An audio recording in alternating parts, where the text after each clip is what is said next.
Hello, friends. Welcome to the Wake Up with Gratitude podcast. I'm your host, Julie Boyer, and today I'm bringing you my good friend, Evans Putman. Good morning, my friend. Good morning. How are you doing? Good. I'm Well, so it's excited. actually afternoon here. So good I know. afternoon, if I'm going to be honest and truthful, right? I know. I always forget that, time zones and stuff. So it's still mid morning over here. So we are on opposite ends of the country. Well, actually, we're in different countries because Evans is based in the US. And Evans he's a coach, a consultant, best-selling author. He helps individuals and change making entrepreneurs with big positive missions monetize their message and build profitable, scalable dream client businesses that change lives. There's a lot in there.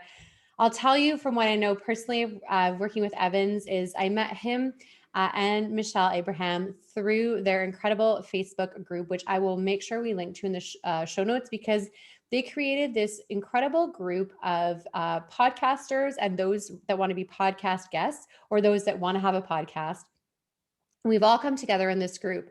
And what I love is that Evans is so generous with the amount of things that he shares for free that it's like you want to coach with him, because you're like, if he's doing all this and he's being this generous with us, and I'm not even working with him yet, like, it's incredible the results that I've seen, people that have hired and worked with Evans. And you read the words about making big positive missions. Like, that's who Evans is, and that's what he embodies as a coach and as a person. And so that's what shows up in his work. And I'm just really excited that gratitude is a big part of what you do. So, as I always like to start, can you tell me a little bit about your story? Because I don't think you started out as a podcasting coach and podcast launch person. Right. No, yeah. And it's funny. Actually, somebody the other day sort of summed it up perfectly when they said, they said, so you're sort of like a business success coach and consultant for entrepreneurs with podcasts. And I was like, oh my gosh, thank you for saying that. I've been trying to like wrap it up into a sentence. But yes, so that way back when, I've actually been online in the online entrepreneurial world for about 20 years. It may be a little bit more than 20 years right now. And at the time, I was a personal trainer, which is very crazy because Michelle, who I've met many years later, she actually went through the same journey as I did, where she was a personal trainer before she became and got into podcasting. But I started I had a lot of really cool clients, and I wanted to help them. When I started hearing them talk about, like, I had one that was an artist.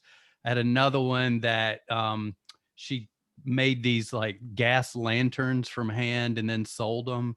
So these like artists and crafts people that I worked with, and I was like, how are you selling your stuff? And they're like, oh, well, just basically word of mouth. None of them really understood the online world, and I was sort of getting into it at the time, trying to learn how to market my business online. And I had the idea, I was like, why don't I create a business, a website, and I'll sell everybody I know. Plus, I live in Charleston, South Carolina, which is just loaded with artists and craftspeople, and it's in the heritage and been around forever. So I started going out and bringing people in and selling their stuff online. And this was 20 years ago, when I had this big giant piece of machinery in my home that I ran credit cards through, right? No YouTube, no social Oh, media. I had to hire some guys to build my website. And the reason I chose them was because they had this cutting edge technology that they had, software that they had created, where after they built it, I could log in and I could make changes myself. Where back then it was pretty much you hired somebody, and anytime you wanted something changed, you had to pay them more money. So that was the beginning of my whole journey. And it was, a lot different than what I'm doing now. But when I look back at it, it's always been about serving people and help other people get there, because these were all people that had a talent and a gift, and I wanted to help them get it out there more. And so I was actually helping them in the gym, helping them get healthier, mind and body, and then also helping them grow their business and get their gift out into the world. So now if you fast forward 20 years later, where I ended up doing this, it's the same same thing where I work with people who have these amazing stories, gifts, missions, messages, and I want to help them get that out to other people because I know the type of um, positive ripple effect it can cause in the world by just changing one life and everything that it changes after that. So that is so cool, like where your story began. Because if that you look back, that's like just around the turn of the century, like 2001. And I like, my question is, how does a personal trainer, like, why were you on the web? Like, what was it? Did someone, say, hey, check this out? Like, how? Because honestly, those worlds, even today, a lot of the trainers that I know are still like not online. Even after the pandemic, they had to, you had to force them to get online. So, how does 20 years ago a personal trainer get online just for yourself in the Well, first place? yeah. Well, it's I guess it goes back to this whole sort of thing that's part of my makeup, which is the whole entrepreneurial spirit of being able to create time freedom. Right. Ah. So there I was, a personal trainer, and I realized that at the end of the day, I only had so many hours to work with so many people.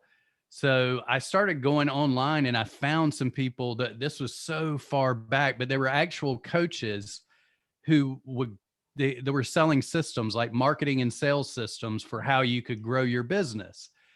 And I found them online. And this was when the funny thing is, when you ordered this back then, you didn't just get a download and instant access.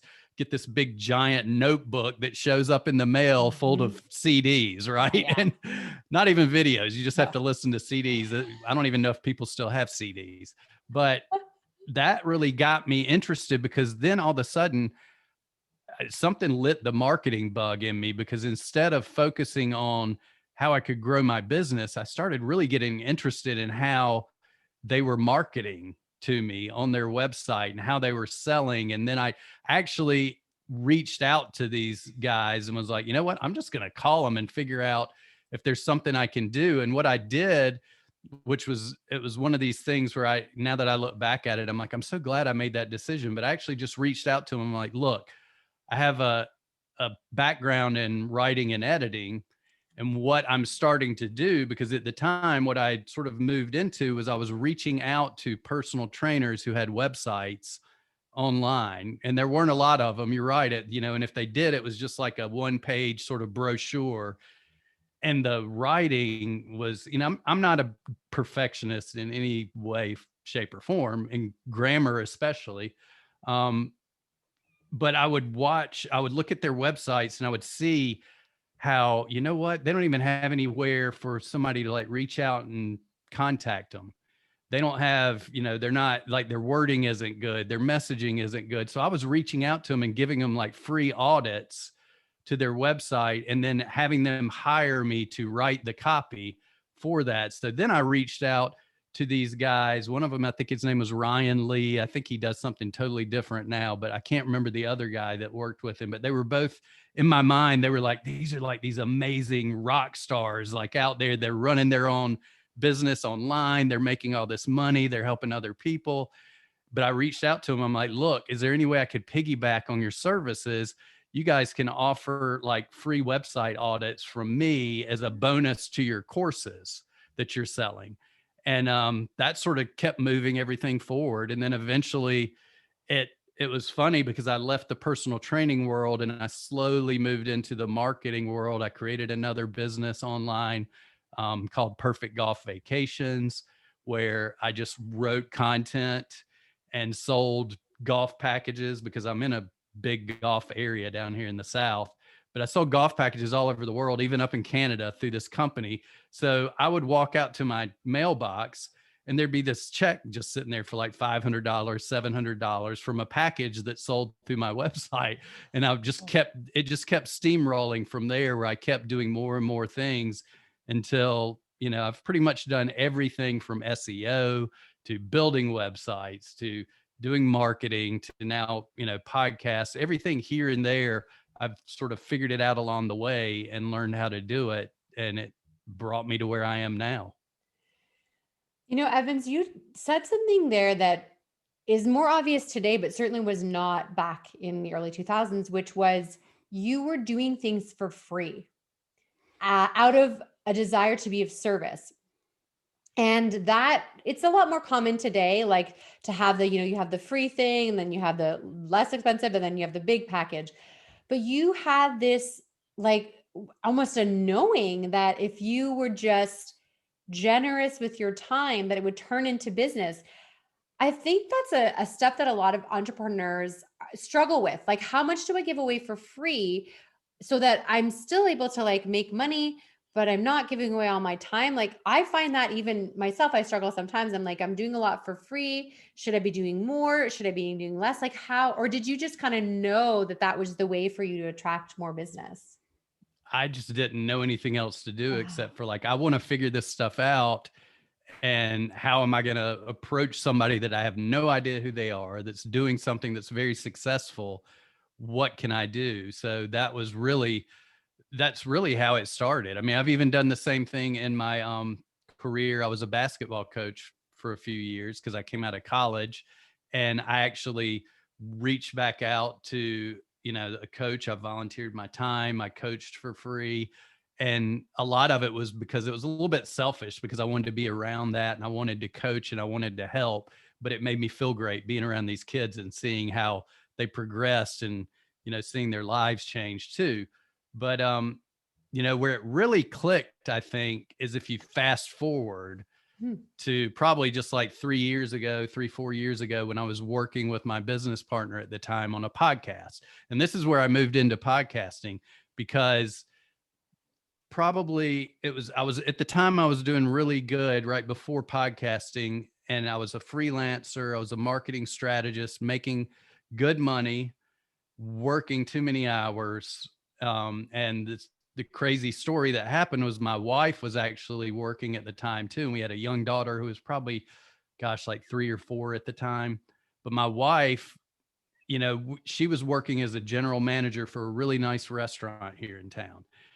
So her hours were crazy, getting home at like 2. And I mean, she's the real rock star in this whole relationship, because she's getting home at like 2 in the morning, 2:30 in the morning, getting up at the crack of dawn to be with my daughter so I could then start working on projects. So she was the one getting the lack of sleep. I was able to go to bed at a decent time and sleep. But, you know, it got to the point where our relationship was suffering a little bit. And I was like, I'm making good enough money now that you don't really need to do this unless you want to continue. So she decided, I would rather be home all the time with our daughter while she's at this age, because she'd already had kids before. So she knew how special that time was. I mean, all of it is, but just mhm. then I look back on it and love it too. But so literally within 3 days after she came home, I had three really good clients at the time that were paying all our bills. And I mean, we're talking, I was making close to 6 figures just working with these three clients. I gotten lazy, wasn't filling my pipeline, Mm. and I lost two of them. Immediately, we dropped down to where we had enough income to basically pay the utility bills. And I'm like, what am I going to do? So I was a little stressed out, and I took a day just to sort of feel bad, feel sorry for myself. And then I'm like, okay, I got to go out. I've always gotten clients. I'll go get one. And I know this is sort of a long journey, but Yeah. here's the thing that happened. I go online, and, all of my clients at this time were all over the world. I'd never had anybody close by. Australia, different parts of the country in the US, but never close by. And I'm online, and I see this post that's talking about,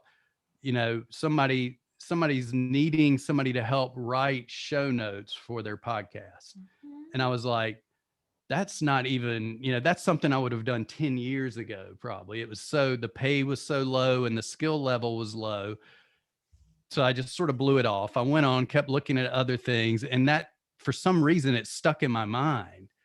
It was like there was something about it that was driving me crazy. So finally I was like, you know what, it's some easy money. I'm going to just go reach out to the person. So I reached out to the person. Turns out he lives like I live on one side of a peninsula, and Charleston is a peninsula here in the South. And he lives on the other side on this island.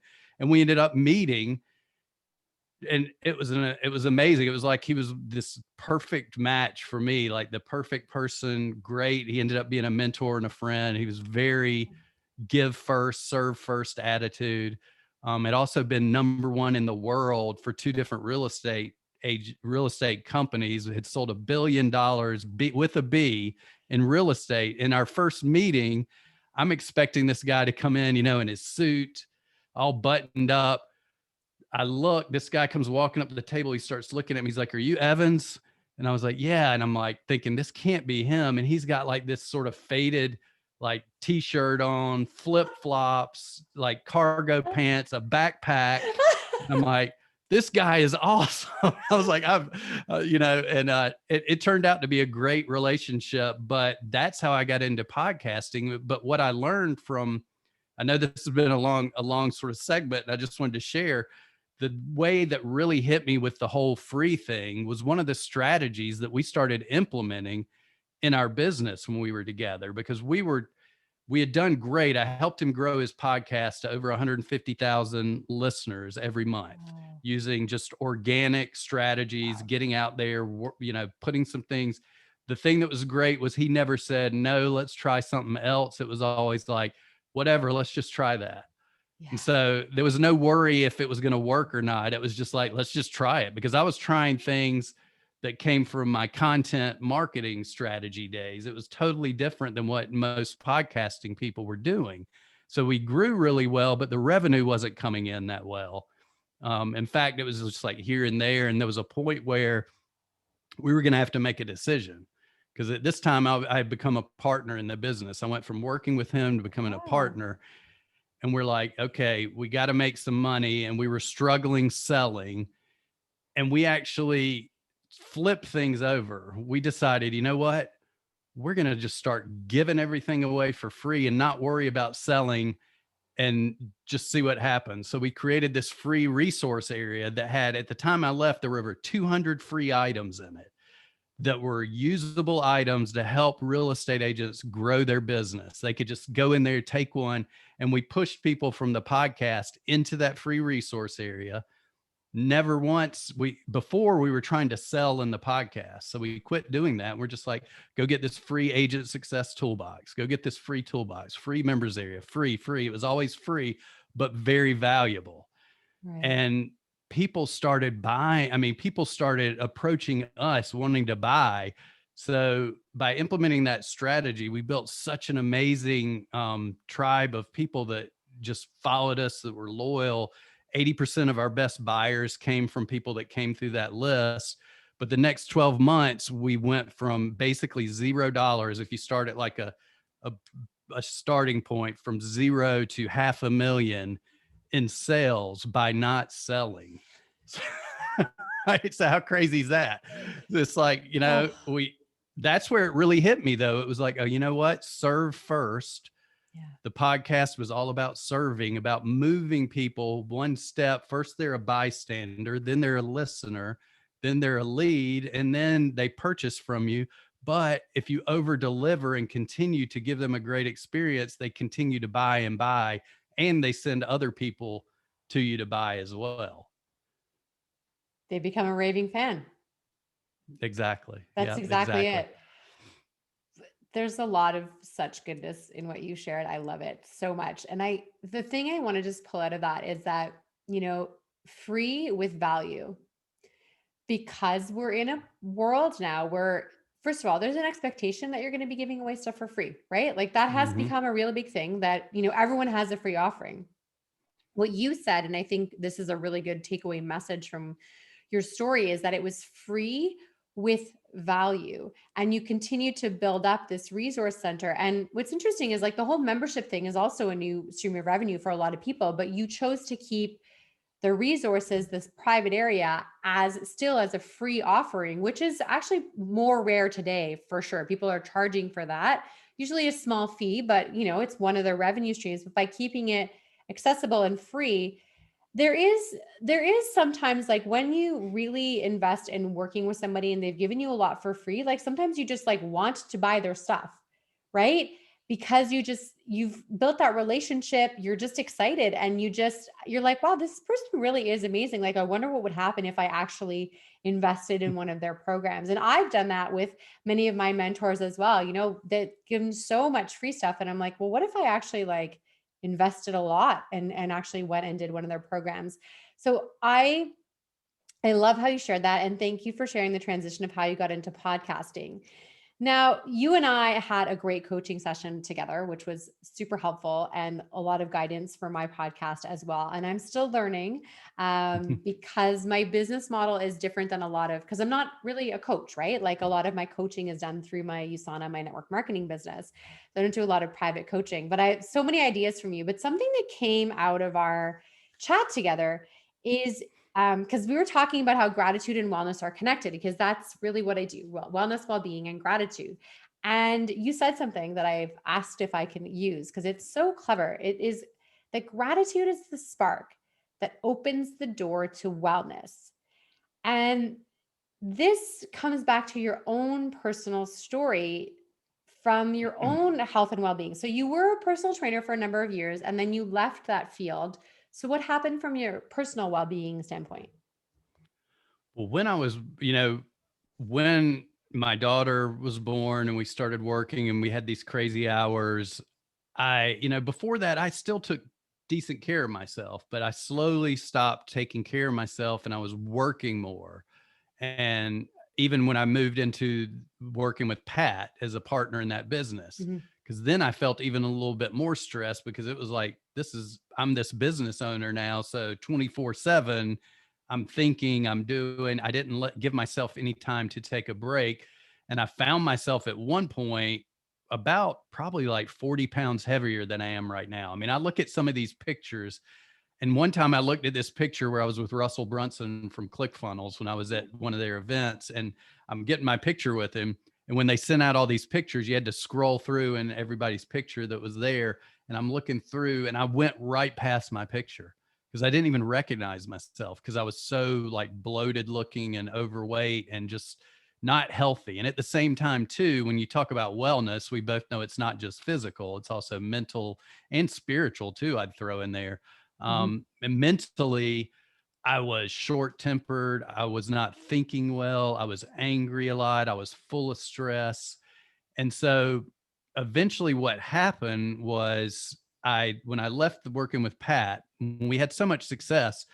The crazy thing is we were on a trajectory to really have a lot more success after that 500,000. It went on to get more than 1 million.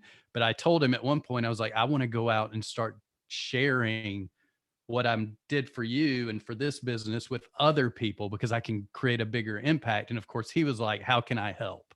Which was awesome. But the first thing I did was I took about 3 months to not even worry about growing a new business or building a business. I took that time where I created a morning routine. I won't go into the whole morning routine, but part of that was gratitude, like what we were discussing, because I had met someone. Her name's Carla White, who had created the gratitude app that you can find in the Apple store. I think it's free most of the time. Sometimes she sells it for like a couple dollars, but it's worth it.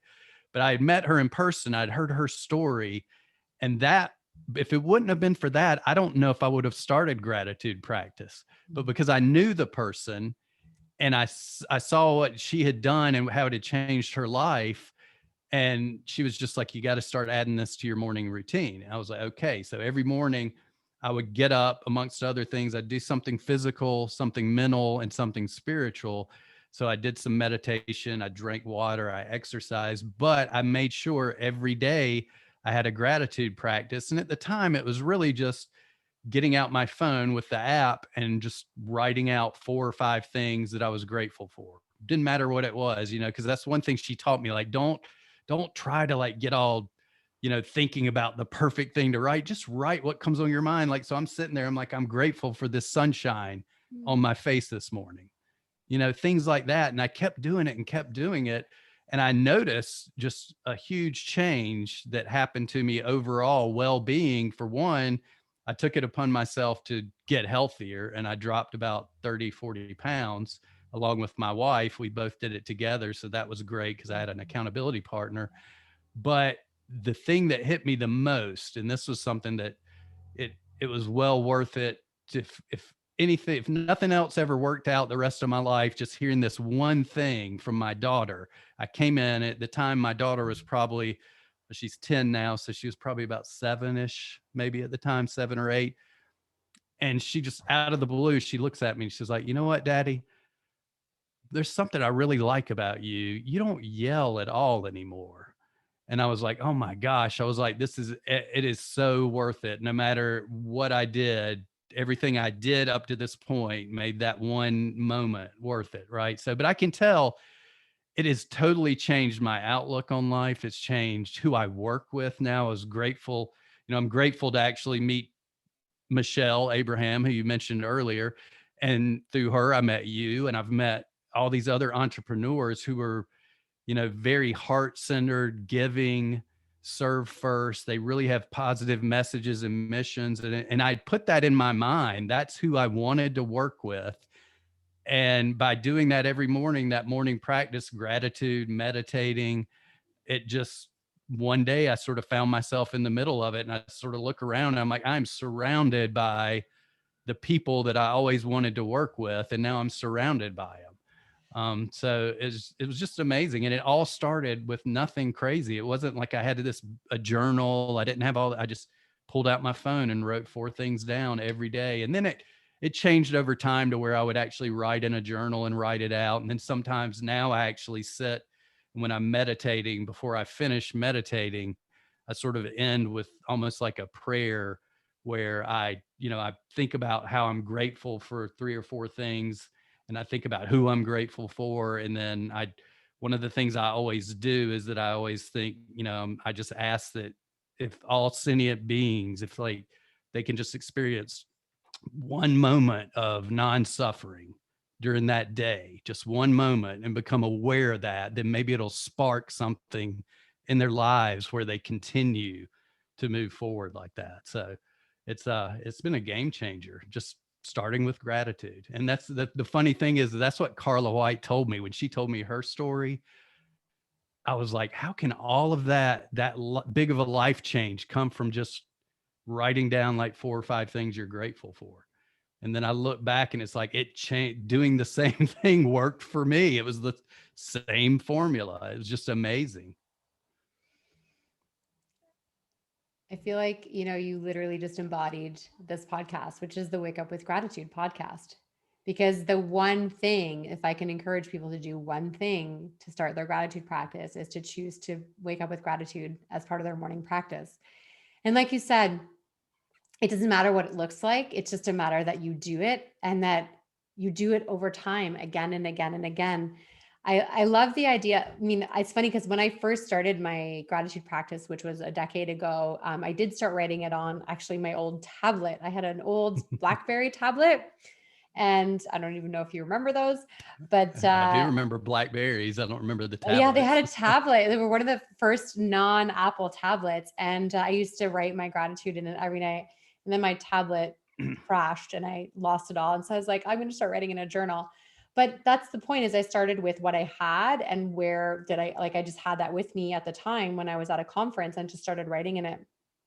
And what I love about, if you do write your gratitude somewhere, whether it's your phone or your tablet or whatever, or journal, is that you can look back on the journey and remember, first of all, remember where you started. But then I love seeing it like as a way of viewing your life, even in the hard times, of seeing the good and the things that, you overcame, and that gratitude practice of how powerful it is. Because I'm thinking that in the past 3 or 4 years since you've been practicing this, like, everything hasn't been easy.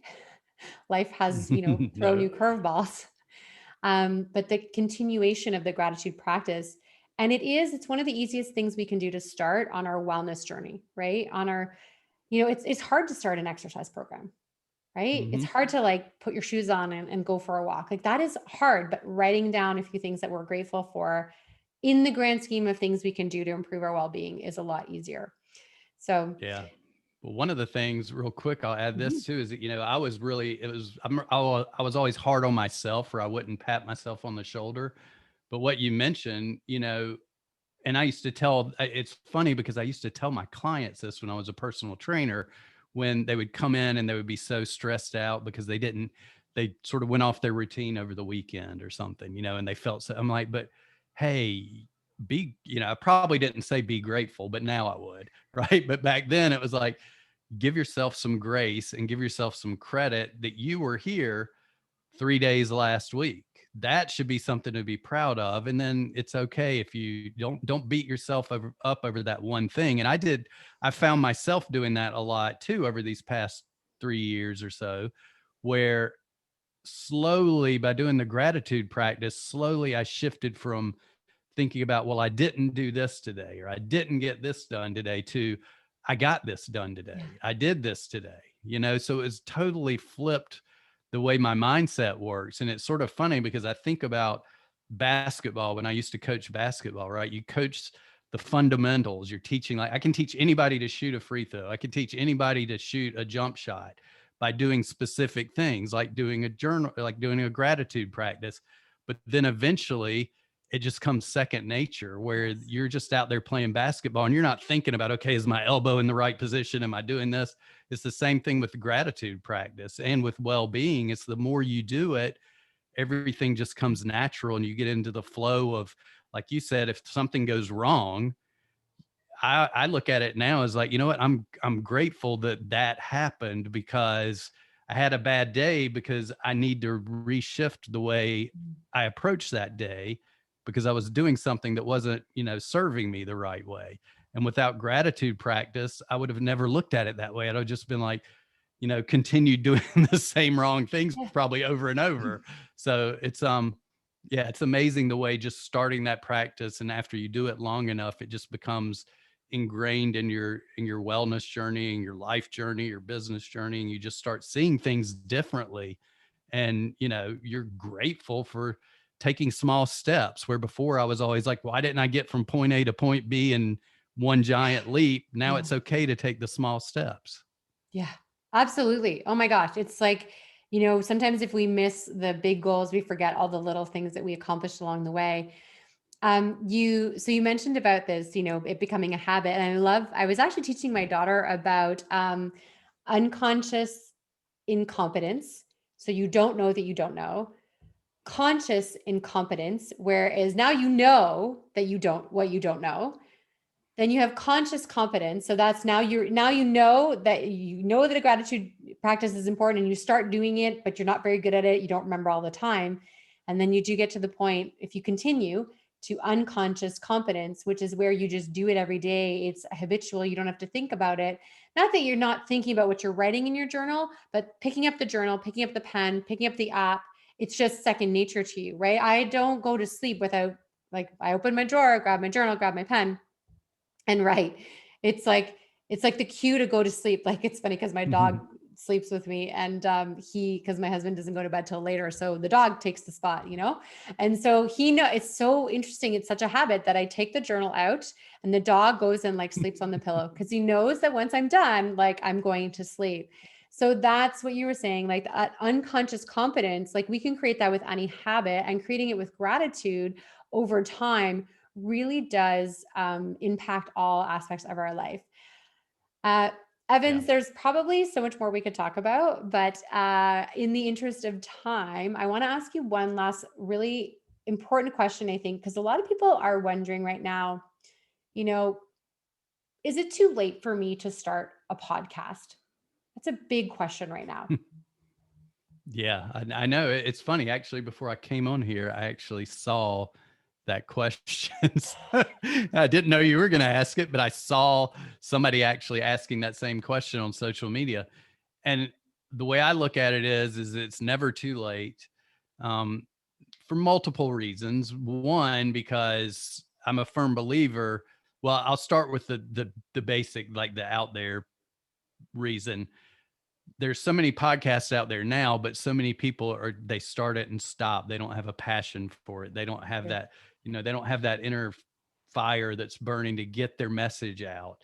They just want to do something. So even though it may look like there's a ton of podcasts out there, there's really not as many that are active and doing things out there. But there's also the other thing, right? If I'm a firm believer that none of us have any competition when we are our authentic self. So when you are your authentic self and you share what you were born to share, what you were brought here to share, that gift, even if it's just one person that hears that one message and it changes their lives, it makes it worth it. But just be your authentic self, start a podcast, and you will have absolutely no competition. The right people will find you, right? There's always that thing like, I won't get this huge audience. You don't have to have a huge audience. I mean, there's been so many times where I've had people that just say, hey, I heard this one thing you said, and I'm looking at my number. I remember when I started my first podcast and I got like 10 people listening, but I actually had a friend reach out through my wife that said, please tell Evans not to stop because I've listened to 2 of these episodes and they're so amazing and they've helped me with something. And I'm like, okay, see, it's just that one person. So it's never too late to start. Just I think you will regret it more for not starting than you ever would for actually starting and maybe not having hundreds of thousands of listeners, because I'm a firm believer that to change the world, it's just one person at a time. Oh, I love that. That's perfect. And that's really encouraging. Thank you so much. And I love too that a podcast becomes like a recorded audio history, right? Like it lives on. So even if you did only do 10 episodes, right? Or 50 or whatever, like that's still a part of your story. And it's still, like you said, it's your own voice that we're hearing and sharing. So it can also be a part of our legacy. Definitely. Evans, you have so much to offer us. So, where is the best place for us to connect with you? Well, I used to send people all over the place, go here, here, here, and here. But now I like to tell people, just go to Facebook and find me on Facebook, Evans Putman, EVANS PUTMAN. There's 2 of us. One of them's my page, one of them's me. So either way, you're going to get in touch. But I tell people, just go on Facebook, send me a friend request, and then shoot me a message. Tell me you heard me on Julie's podcast, or tell me where you've heard or saw me. Just shoot me that message on Facebook and we'll start a real actual conversation, because I think it's so much more authentic than just sending somebody to a web page to go check something out. So I'd much rather connect. I love that. Yes. And I also will share the link to our group for those that are podcasters wanting Oh, to start a yes. podcast or want to be guests. This is a place where you want to hang out. Like Evan said, the community is just so filled with positive people with great messages and such a desire to be of service. And what's cool is that it's not just all one kind of person. Like there's such a variety of people from different backgrounds, from different countries, from different it is honestly such a great diverse community, which I really like because often, we're surrounded by people that are really like us, and being a part of this community allows me to meet people that are not like me and be introduced to new people and new ways of thinking. And so I really value that group. Thank you so much. That the work you're doing there is No, amazing. you're welcome. Yeah, no, that it's the people in it that make it so amazing, like you said, because you're definitely right. I come from a world of working mostly with like business owners, people that are like, yeah, hey, I sell coaching. Hey, I sell this product. And getting in there, there's like people in there that just come from, we have people that are, yeah, God, well, you yourself having a gratitude Mm. podcast, then we have people that do have business type podcasts, and we have others that do interview podcasts. We have people, I think Michelle's got a client that's in there that actually meets people over like coffee and actually does like a real conversation together.